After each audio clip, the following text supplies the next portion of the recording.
Good morning. Thursday morning, heading now to Nes Ziona, to Moovit's offices, and then to Tel Aviv to meet Epistema, and then a couple other meetings. It's pouring. Here we go.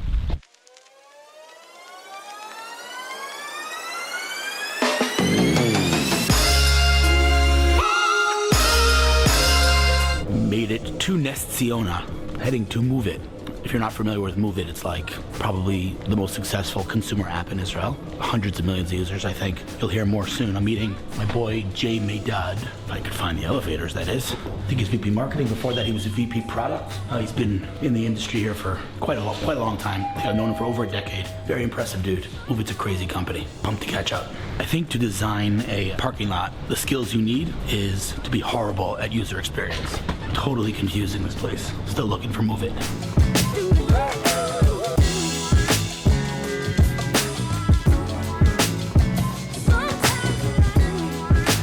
I'm meeting with my boy, Jay. You go by Jay, right? You know it's Yovav in Hebrew. You go by Jay in business? I didn't even ask if the fearless leader is in the house, but he is. And he's sitting here in the open. This guy's running probably the top consumer company in Israel, I would say, in terms of installs. Talking pretty much. $250 million installs. No, more than a quarter. 360 million installs of Moovit. Unbelievable. How do you explain the success? That's all I want to know. Because I want to duplicate it. Two reasons. One, people really need some help in public transit around the world, and we're working very hard. So you're growing, you're growing faster than you can scale. Yeah, we're adding about 1 million new users a day now. Wow. That's incredible. Get back to work, man. It's great to see you. So I'm sitting with someone. How long have we known each other? About 10 years. It's true. I believe so. 3 startups. Two startups before you were here. Two startups that was on my radar. HitPad and PickSplit. Wow, man. All right. So first of all, do you actually go by Yovav or Jay? Nowadays more by Yovav. Really? But last week I was in Chicago, and then I got to introduce myself to some Americans, and it's easier for them to pronounce Jay. So flipping between the two. All right. So I don't even know where to start. So like everyone who's watching this has heard of Moovit. No question about it. You guys are an absolute beast. But I don't think people understand just how big you are. Give me some numbers. How big is Moovit? So Moovit today has more than 360 million users that use our free web, iOS and Android applications. A lot of them are actually coming from mobile web. We provide service in more than 2,700 cities. Wow. Around 88 countries, and the app is available in 44 languages. So actually 45. Basque was added 2 days ago. All right, so you said many smart things, and I wish I could got everything you said on camera, because some of it was real brilliance. But one thing that you said that I loved and that I preach all the time, and you guys basically nailed, which is in the last, when was this company founded? 2012. All right, so you've been, for the last 7 years, let's say for the last 5 years, this company was focused on one thing and one thing only: growth and market dominance, right? Mm-hmm. You, by definition, as an entrepreneur, need to make a decision early on. Am I monetizing or am I growing? You know, I'm reading a book, I told you, I'm reading a book, Hacking Growth, and there's a story there where one of my friends actually, a guy who, he was one of the 30th employee at Facebook, and he was sitting with Mark Zuckerberg early years, and he said, listen, Mark, I have a really good idea for more revenue. Mm-hmm. And Mark got up and wrote on the whiteboard, in big letters, growth. Mm-hmm. So, I talk this when it comes to WeWork all the time. They're pouring money. People say they're losing money. They're not losing money. They're investing in the business to increase their market dominance. The monetization will come. Now, so you have 360, how many million users? You said 360? 360 million users. We're adding 1 million user every day now. It's completely insane. Okay, so let's talk about business. Because, at the end of the day, you had a free app. The company wasn't quote-unquote making money for a long time, and now you are a lot. Tell me how that works. How do you make money? Exactly. The first 5 years, our focus was on growth, meaning we wanted to make sure that users anywhere in the world, wherever they live, has the apps that lets them get from one point to another in the most convenient way, using public transportation, and later on we added doctor services, bicycles, scooters, etc. Everything, by the way. Sorry to interrupt you, but you guys, you're across the board. Absolutely. So Moovit now is the #1 app for urban mobility, not just public transportation. And that's, by the way, sorry I keep interrupting you, but people say I talk too much, but I want to clarify this. That is a very important point, because most people, I hope you're not going to get angry at me for saying this, most people, when they say Moovit, they say public transportation. Correct. hear way more than that right now. And many people actually in Israel think that we only work in Israel, but as a matter of fact, it's a global application. Anywhere you'll travel around the world, take Moovit with you. It's going to help you get from one point to another in the most convenient way. Fully integrated with scooter service, the whole thing. The whole thing. Including walking. Ride hailing, Uber, Get, Cabify, short-term car rentals, Car2Go, and many others. Bicycles, scooters, and public transportation. So the first 5 years were all about growth, meaning we wanted to make sure that we open service in a very rapid pace in as many cities as possible. So users who download the app will find it valuable. If you download the app and there's no service in the city, you're going to uninstall it. So that was our focus. Once we got to world dominance and critical mass, we started to explore the monetization avenue. And what we have discovered that the data that we have about people's mobility patterns within a metropolitan area is extremely valuable for the organizations that plan and operate public transportation and mobility services. So these are the cities, the transportation planners, the transportation engineers, the transit agencies. So these are our customers, B2B and B2G, business to government customers. That we created a set of products that they can license, and that's how we monetize our user base, which will continue to enjoy a free application. I love it. Let me just add one thing, because I know that some people are thinking this when they hear what you say, basically, quote unquote, we sell your data. People think, oh my God, now the government knows where I am. They're selling anonymous data. We are, first of all, everything is collected anonymously. Then we aggregate it, because for our customers, what they want to know is the percentage of users that travel from one area of the city to another area, not an individual user. So it's all anonymous and it's all aggregated, and then we apply, of course, some machine learning algorithms and data science and AI to visualize it in a very comprehensive way.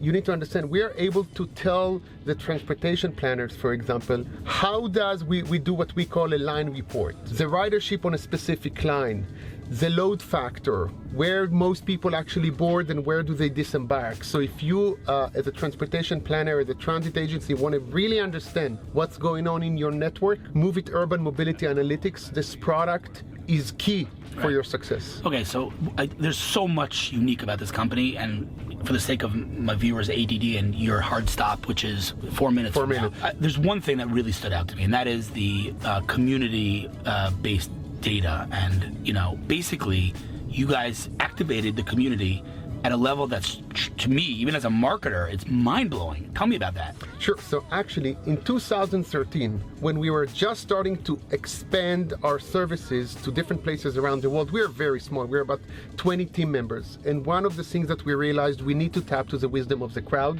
in order to expand and accelerate our growth. So we created this visual editor that allows volunteers around the world to map transit information, and this way bring Moovit to their city. Incredible. We've had many cases that users were frustrated that Moovit does not exist in their city. Actually, there was no app that works in their city. Incredible. So we just created an editor where they can actually mark the location of the stops, the sequence that the lines run through, the timetable, etc. Once this mapping process is complete, we launch service in that city. And today the community is responsible. We call this community the Mooviters community, local editors. We have about 500,000 of them within that group. And they're responsible for all of our growth in terms of the cities where we open service. So, I asked, one of the first questions I asked you when you told me the numbers is, the numbers are amazing, but retention's the question. And the answer is, forget retention. Not only are people keeping the app installed, using the app on a daily basis, but they're actually actively participating in the building of Moovit as a platform. Correct. Which is a retention on a whole different level. Correct. They're extremely passionate about keeping the data, the transit data fresh. When there's construction on the road, the bus stop gets moved 2 blocks away, a user can report and indicate that the new location is that and that. Incredible. And which makes our data fresh, and the trips that we plan and we offer users are the most accurate. And this is how we differentiate from the competition. The competition that relies on official data sources a lot of time is going to send the users to the wrong location. Very small, but still. Yeah. Okay. Listen, man, I know you have to go. This is incredible to me. I even as a friend of yours and a friend of Moovit's and of Nir's, I didn't even realize how massive this is. Like a huge global enterprise. It's unbelievable. And this is the punchline of it all. This growth, and you're in charge of growth, and this is your thing, right? All this growth, all this traction, all this market penetration. How many employees in this company? 150. That's like insane. I mean, that's literally insane. 125 in Israel, another 25 abroad, all over the world. Most companies at this scale have literally 1,000 at least 1,000 employees. 150. That's nuts. It's incredible. We like to do things efficiently. Love it, man. It's unbelievable, dude. You should do this more often, man. Absolutely. It's good to hang out with you, and I'm honestly, as a friend now, I'm super happy for your success and success of Moovit, and it's also national pride because people I say all the time, Israel's a technology superpower, but maybe one kind of vertical of technology, or the one sector of technology where we're not yet, is consumer apps. And then you have this place, you have Waze, obviously, you have Lightrix. There are a few of them, but this is like a freaking rocket ship, and it's awesome. Keep doing what you're doing, man. Anything I can do to help you, let me know, all right? Thank you. If someone's watching this and they want to get in touch with you and maybe pitch you on something to be a strategic partner or something else. yovav@moovit.com. That's my email address. That's easy. Gold, folks, gold. Two small things we forgot to mention on the business side in terms of integrations. Two small companies that use Moovit's data. Tell me which companies you guys have partnered with recently. So about 4 months ago, Microsoft announced that they are partnering with us to power the Azure Maps offering, the platform that gives developer the ability to develop location-based application. So they're Moovit's using transit data is available for every Azure developer, Love it. basically. And the second one is Uber that launched a feature, new internal product they call Uber Transit, which allows Uber users to see transit information right next to the different Uber products, and this is all powered by Moovit's trip planner and Moovit's data. Incredible. Thanks, dude. Heading to Memphis Burger again. Ate there yesterday, eating there again today. Meeting the Epistema team. I think this is the 4th or 5th meeting I have with them. Really love the guys, Tzvika and Yovav, who's the CEO. Will not be joining us again, so that kind of stinks. But Becky, good intro, Becky, good intro. And very excited to be in Memphis. The food there never gets old. It's amazing. After Memphis, heading to the Sheraton for a very spontaneous talk about Israel advocacy and diplomacy on the internet. Maybe a half an hour talk. This just happened. Oh man, it's nasty out here today.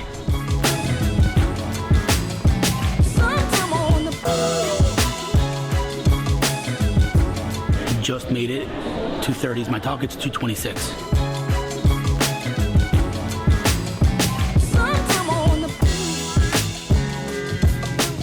I'm a tech guy. A whole lot less interesting than what you guys are doing. The reality is that I was at a startup's office that morning in Jerusalem, and I opened Ynet, the news here in Israel, and I saw a big play button, big video, that there was another terrorist attack. And what do you do when you see a play button? They designed it this way. You click play.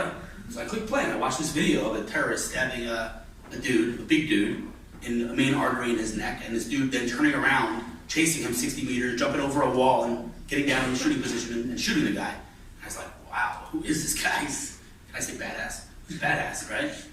And I did what we always did, when there's a terrorist attack, and I asked him in the Fuld WhatsApp group, is everybody okay, smiley face?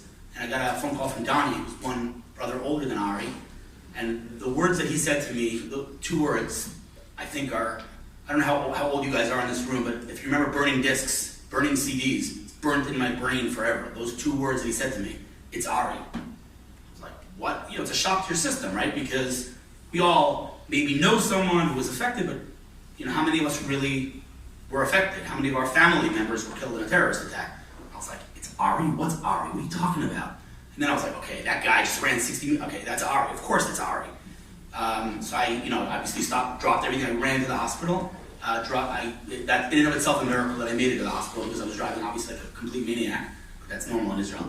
And I called Donnie on the way and I said, any updates? He said, don't rush, basically. When Ari was born, before I was born, 47 years ago in New York, my parents named him Ari. Now, at the time, Ari wasn't a very common name. There was Aryeh, which means lion in Hebrew, and Ari wasn't really a name. And so people said to my parents, well, what's Ari? He said, we like the name. We didn't really think very much about it. Fast forward 30, 35 years, and Ari became who he was. And there were some things about Ari. Anybody here, maybe if you met Ari, raise your hand if anybody here met Ari. A lot of you. So he had certain characteristics where some of them were characteristic of him as a person, some were not. So he had certain characteristics. One of them, well, first of all, the guy came to Israel before his family came in the middle of his life, just picked up and settled the land, like old school settled the land, right? He volunteered for the IDF, he went into Golani, then he climbed up the ranks to Tzanchanim, paratroopers, then he went to Sayer at Tzanchanim. Now, in the army, he was the one that carried around the Mag machine gun, which was a machine gun created for a tank, literally. It was built for a tank, and he was the one that carried it around his entire IDF career. And after he got his exemption from reserve duty, he ripped up the papers and he's like, I'm not stopping. And he kept volunteering, and he never got rid of that Mag. He always carried that around. At the funeral, his sergeant said, Ari, he told the story. He said, I went over to him 3 months ago, and I said, Ari, give us the Mag. You're not a kid anymore. Like, enough. You did your thing. Give us the Mag. Enough. He's like, are you nuts? This is my thing, right? So, to say he was a warrior, that's maybe a word that's like overused, but this guy was old school warrior, like real warrior, right? The guy never slept. I would wake up at 3 o'clock in the morning and I'd say, Ari, why are you arguing on Facebook with some anti-Semite? Go to sleep.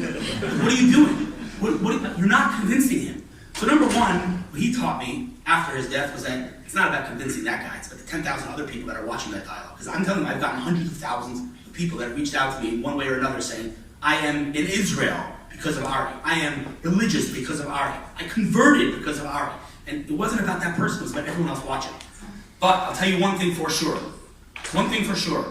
If Ari was standing here right now, he would give you guys a standing ovation because his life is what you guys are all about. So keep doing what you're doing, and thank you for everything. That was quite a day.